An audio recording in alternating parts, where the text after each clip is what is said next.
So which fruits have you already stopped eating ever since you became diagnosed with diabetes? The question here should be how much and not which fruits to avoid when you're diabetic. Welcome back to my channel. This is a nutrition and lifestyle channel. On this channel, we give solutions to everyday nutrition problems. So please consider subscribing and turning on your notification bell.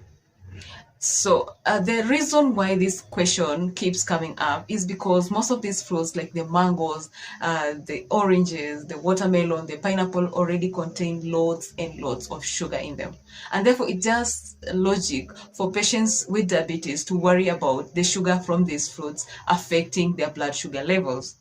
Now, when you're talking about fruits, we need to talk about the glycemic index, and the glycemic index is just how quickly or how fast your body absorbs the sugar from the foods that you ate. So therefore, when you're talking about fruits, you also want to encourage fruits with a low GI, like the avocado, the apples, the berries, as compared to fruits with a higher glycemic index, like the bananas, the mangoes, the oranges. You should not hear that I'm not saying that you should not eat these fruits. However, you need to make smart choices using techniques like portion control.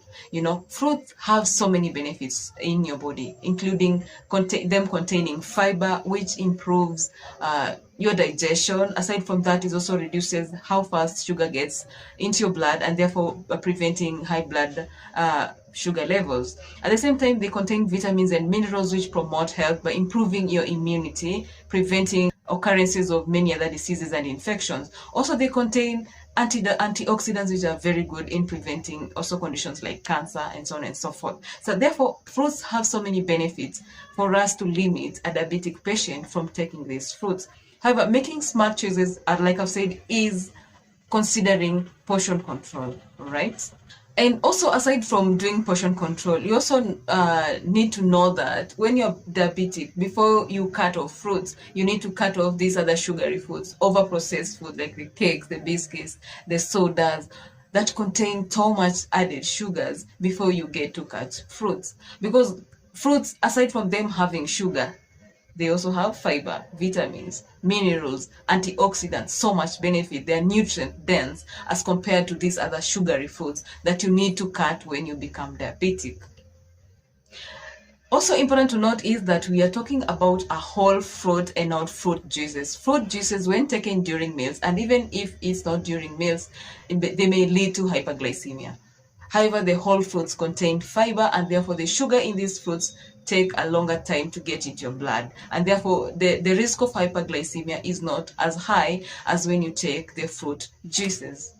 So while you're doing portion control, you need to keep in mind the fiber, the vitamins, the good things that come with these fruits. And therefore, to do portion control, you need to understand servings. So usually for a diabetic patient, we encourage 5 servings of fruits every day, okay?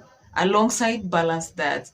You see, the guidelines of healthy eating when you're diabetic already encourage half of your plate containing vegetables. All right, vegetables and fruits, and therefore 5 servings of fruits every day would ensure you maintain a healthy weight, and eventually you'll be able to moderate your blood sugar levels.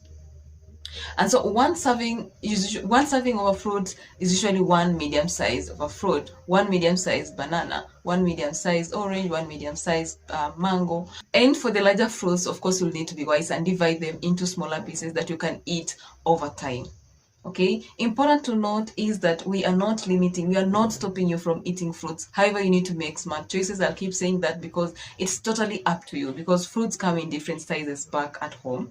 I cannot tell you to divide it into half, and I don't know how big the fruit is. But one serving of a fruit is usually 1 medium sized fruit, and that is what is recommended.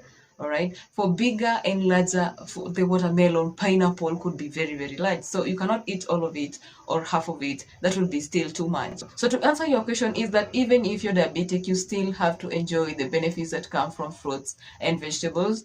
Mostly fruits are a very good source of vitamins, and you need those vitamins for a healthy life. So you are not going to avoid eating fruits. However, you are going to watch on your portion size, and also choose these fruits that have a lower glycemic index to be able to maintain your blood sugar levels at a normal range. So I hope you've learned one or two things in this video today. Thank you so much for joining me today. So much about diabetes. You've noticed diabetes is a quite interesting topic, and diabetes is so common than you think. And prevention is better than cure as usual. Following a balanced diet, doing exercise, being physically active, maintaining a healthy weight, taking lots of water can help you a big deal in preventing occurrences of diabetes and even managing diabetes if you're already diabetic, and preventing diabetes complications like you did mention on my previous videos. We do not want to get into diabetic complications.